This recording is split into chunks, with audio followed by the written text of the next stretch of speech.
दोस्तों, गुलामगिरी महात्मा ज्योतिराव फूले जी का पुस्तक है।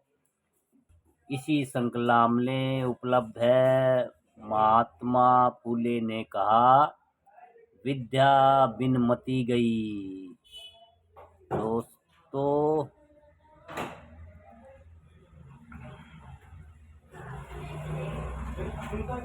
ज्योतिराव गोंडीबा संवाद, रामदेव कुमार संवाद, परिच्छेद नंबर 1।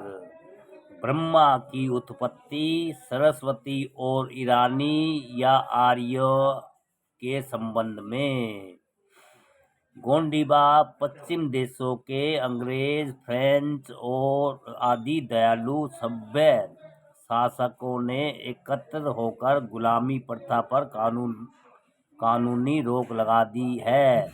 इसका मतलब ये है कि उन्होंने ब्रह्मा के धर्म नीति नियमों को ठुकरा दिया है, क्योंकि मनु संहिता में लिखा गया है कि ब्रह्मा विराट पुरुष ने अपने मुख से ब्राह्मण वर्ग को पैदा किया है और इन ब्राह्मणों की सेवा गुलामी करने के लिए उसने ही अपने पांव से शूद्रों को पैदा किया है।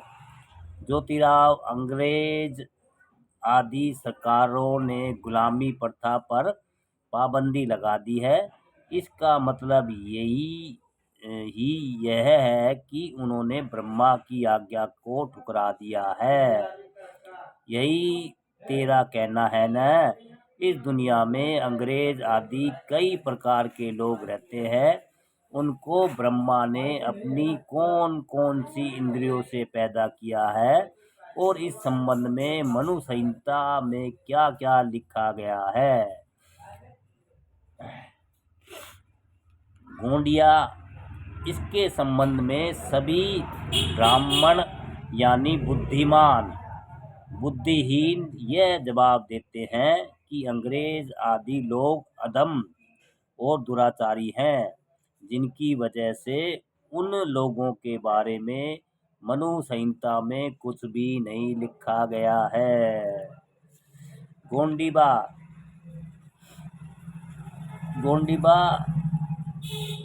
नहीं लिखा गया है। ज्योतिराव, तुम्हारे इस तरह के कहने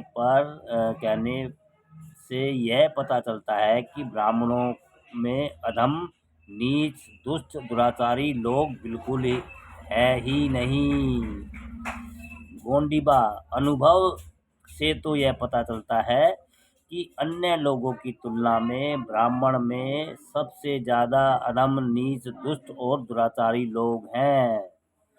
ज्योतिराव, फिर यह बताइए कि इस तरह के अधम, नीच, दुष्ट, दुराचारी ब्राह्मणों के बारे में मनु की संहिता में क्या लिखा है। गोंडीबा, इस बात से यह प्रमाणित होता है कि मनु ने अपनी संहिता में जो उत्पत्ति सिद्धांत प्रतिपादित किया है वह एकदम तथ्यहीन है, निराधार है, क्योंकि उनका वह सिद्धांत सभी मानव समाज पर लागू नहीं होता है।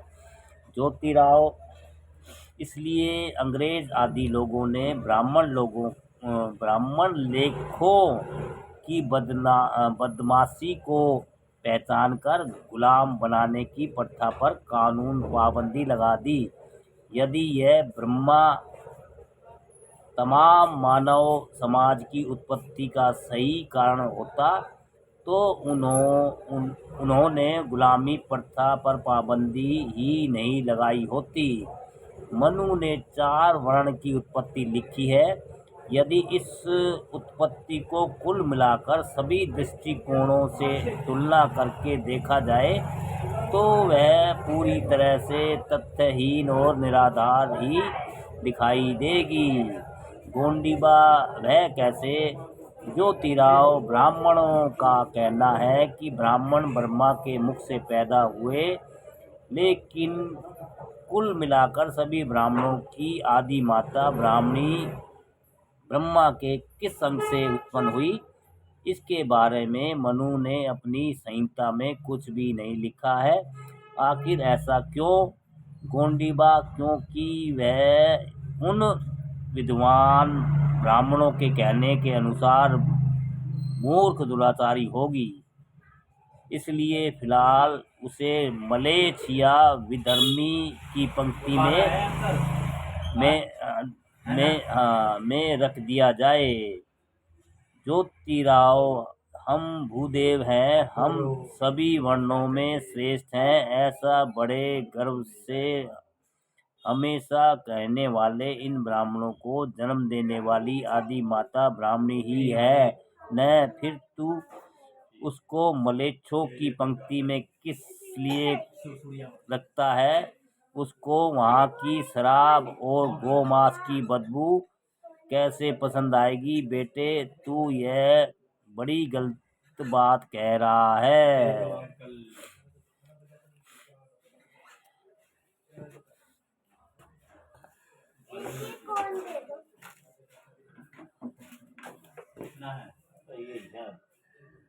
एक दो तीन दे दो, ये चार दे दो, दो दो।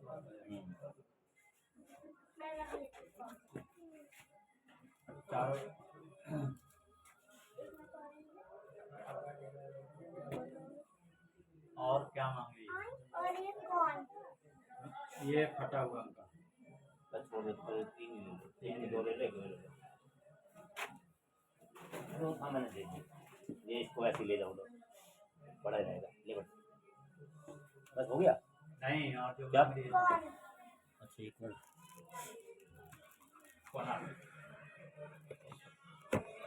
एक दो निकालिए, अच्छा, इसको भी चाहिए।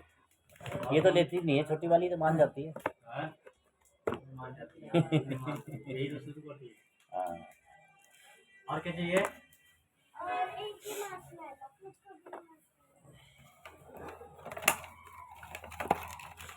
अभी देखना आगे आगे जैसे जैसे बड़ी होंगी एक दूसरे से सर फोड़ेंगी, जिद करेंगी, लड़ेंगी। हम तो इस दौर से निकल चुके हैं ना। 10 और 10 20 और 8 28, 10 और 10 20 25 है। 25 ना? हाँ,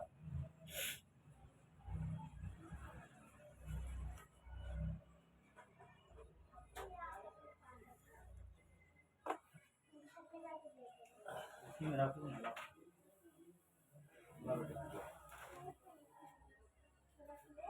हाँ, ठीक है।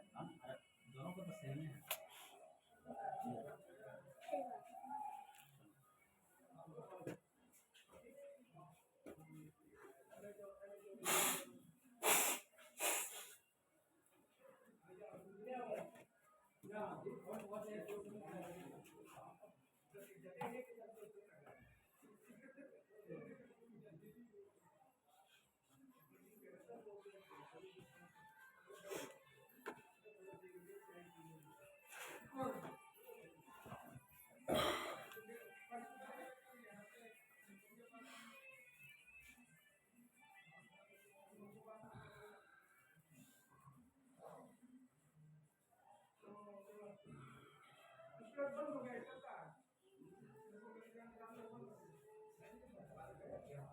क्योंकि उन विद्वान ब्राह्मणों के कहने के अनुसार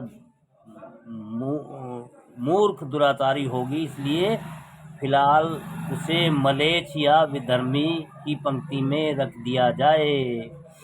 ज्योतिराव, हम भूदेव हैं, हम सभी वर्णों में श्रेष्ठ हैं, ऐसा बड़े गर्व से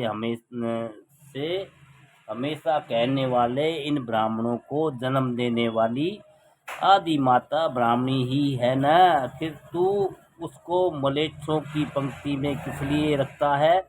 उसको वहाँ की शराब और गोमांस की बदबू कैसे पसंद आएगी? बेटे, तू यह बड़ी गलत बात कह रहा है। गोंडीबा, आप ही कई बार सरेआम सभाओं में, व्याख्यानों में कहते हैं कि ब्राह्मणों के आदि वंशज जो ऋषि थे वह श्राद्ध के बहाने गौ की हत्या करके गाय के मांस से कई प्रकार के व्यंजन बनाकर खाते थे, और अब आप कहते हैं कि उनकी आदि माता को बदबू आएगी। इसका मतलब क्या है? आप अंग्रेजी राज्य के दीर्घजीवी होने की कामना कीजिए और कुछ दिन के लिए रुक जाइए, तब आपको दिखाई देगा कि आज के अधिकांश मांगलिक भिक्षुक ब्राह्मण इस तरह का प्रयास करेंगे कि रेजिडेंट गवर्नर आदि अधिकारियों की हम पर ज़्यादा से ज़्यादा मेहरबानी हो, इसलिए ये ब्राह्मण उनकी मेज पर बचे कुचे गोश्त के टुकड़े बटलेर को भी मिलने नहीं देंगे। क्या आपको यह मालूम नहीं है कि अब तो कई महार बटलेर ब्राह्मणों के नाम से अंदर ही अंदर फुसफुसाने लगे हैं? मनु महाराज ने ही आदि ब्राह्मणी की उत्पत्ति के बारे में कुछ भी नहीं लिखा है, इसलिए इस दोष का सारी जिम्मेदारी उसी के सर पर डाल दो। उसके बारे में आप मुझे क्यों दोष दे रहे हैं कि मैं गलत सलत बोल रहा हूँ? छोड़िए इन बातों को, आगे बताइए। जैसा अच्छा ज्योतिराव, अच्छा जैसी तेरी इच्छा। अब ब्राह्मण और को पैदा करने वाले ब्रह्मा का जो मुख है, वह हर महामासिक धर्म माहवारी आने पर 3-4 दिन के लिए अपवित्र बहिष्कृत होता था, या लिंगायत नारियों की तरह भस्म लगाकर पवित्र शुद्ध होकर घर के काम धंधों में लग जाता था। इस बारे में मनु ने कुछ लिखा है या नहीं? गोंडीबा नहीं, किंतु ब्राह्मणों की उत्पत्ति का आदि कारण ब्रह्मा ही है, और उसकी लिंगायत नारी का उपदेश कैसे उचित लगा होगा? क्योंकि आज के ब्राह्मण लोग लिंगायतों से इसलिए घृणा करते हैं क्योंकि वे छुआछूत को नहीं मानते।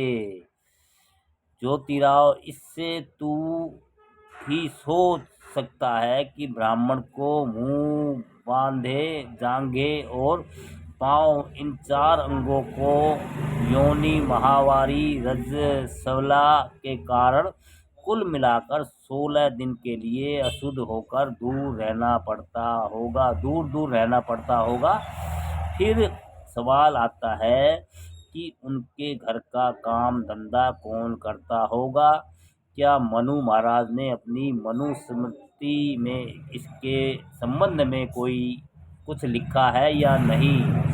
गोंडीबा नहीं। ज्योतिराव, अच्छा वह गर्भ ब्रह्मा के मुख में जिस दिन से ठहरा, उस दिन से लेकर 9 माह का होने तक किस जगह पर रहकर बढ़ता रहा, इस बारे में मनु ने कुछ कहा है? गोंडीबा नहीं। ज्योतिराव, अच्छा फिर जब यह ब्राह्मण बालक पैदा हुआ, उस नवजात शिशु को ब्राह्मण ने अपने स्तन का दूध पिलाया या बाहर का दूध पिलाकर छोटे से बड़ा किया? इस बारे में भी मनु महाराज ने कुछ लिखा है क्या? गोंडीबा नहीं। ज्योतिराव, सावित्री ब्रह्मा की औरत के होने पर भी उसने उस नवजात शिशु के गर्भ का बोझ अपने मुंह में 9 माह तक संभाल कर उसे जन्म देने का और उसकी देखभाल करने का झमेला अपने माथे पर क्यों लिया? यह कितना बड़ा आश्चर्य है। गोंडीबा, ब्रह्मा के शेष 3 सर इस झमेले से दूर थे या नहीं? आपकी राय इस मामले में क्या है? रंडीबाज को इस तरह से मां बनने की क्यों पैदा हुई होगी? ज्योतिराव, अब यदि उसे रंडीबाज कहा जाए तो बुरा नहीं, क्योंकि उसने सरस्वती नाम की अपनी कन्या से ही संभोग व्यभिचार किया था, इसलिए उसको बेटीचोद कहना चाहिए। इसे बुरे कर्म के कारण कोई भी व्यक्ति उसका मान सम्मान पूजा नहीं कर रहा है। गोंडिबा, यदि सचमुच में ब्रह्मा के 4 मुख होते तो उसी हिसाब से उसके 8 स्तन, 4 नाभियां, 4 योनियां और 4 मल द्वार होने चाहिए, किंतु इस बारे में सभी जानकारी देने वाले लिखित प्रमाण नहीं मिल पाए हैं। फिर उसी तरह शेषनाग की सैया पर सोने वाले विष्णु ने लक्ष्मी नाम की अपनी स्त्री होने पर भी अपनी नाभि से 4 मुख वाले बच्चे को कैसे पैदा किया, इस बारे में यदि सोचा जाए तो उसकी भी स्थिति ब्रह्मा की तरह ही होगी। ज्योतिराव, वास्तव में हर दृष्टि से सोचने के बाद हम इस निर्णय पर पहुंचते हैं कि ब्राह्मण लोग समुद्र पार जो ईरान नाम का देश है वहाँ से मूल निवासी हैं, वहाँ के मूल निवासी हैं।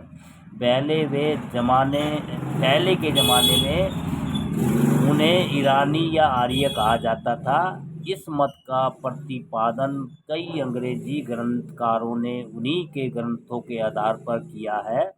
सबसे पहले उन आर्य लोगों ने बड़ी बड़ी टोलियां बनाकर के इस देश में आकर कई बर्बर हमले किए और यहाँ के मूल निवासी राजाओं के प्रदेशों पर बार बार हमले करके बड़ा आतंक फैलाया था।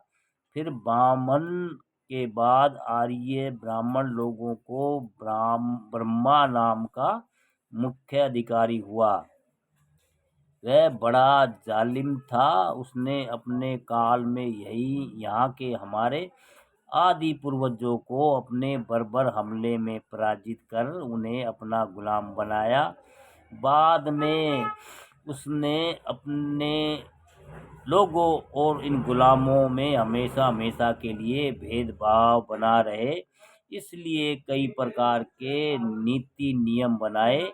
इन सभी घटनाओं की वजह से ब्रह्मा की मृत्यु के बाद आर्यों का मूल नाम अपने आप लुप्त हो गया और उनका नया नाम पड़ गया ब्राह्मण।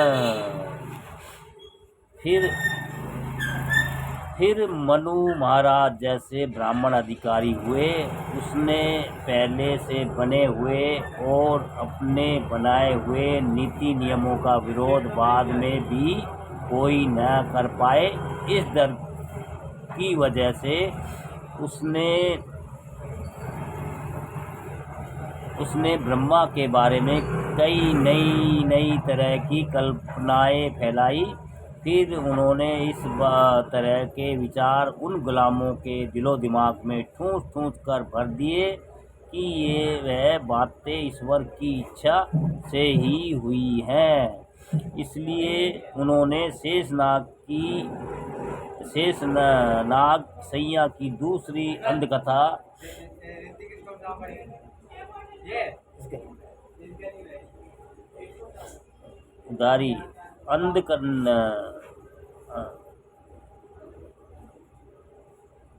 अंधकथा, पुराण कथा गढ़ी और सब समय देखकर कुछ समय के बाद उन सभी पाखंडों के ग्रंथ शास्त्र बनाए गए।